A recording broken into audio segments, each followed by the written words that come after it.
So in this Yahoo Finance tutorial video, I am going to be showing you guys how to view trending Asia stocks here on Yahoo Finance. So the first thing you have to do is open up the Yahoo Finance application. Once that is done, I want you to go to the bottom left right here and press on the search bar icon. Go to the bottom bar and press on the discover icon. In between news and markets right in the middle, press on discover.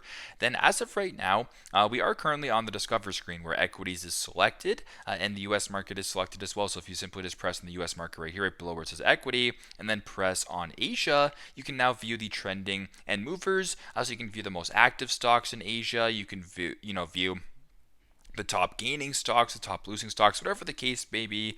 Basically, all things regarding the trending Asia stocks are here in front of you right now. This also applies to crypto, ETFs, mutual funds, etc. here on the Asia market. So fairly straightforward, but this is how to view the trending Asia stocks on Yahoo Finance. Thanks again for watching, and hope this video helps.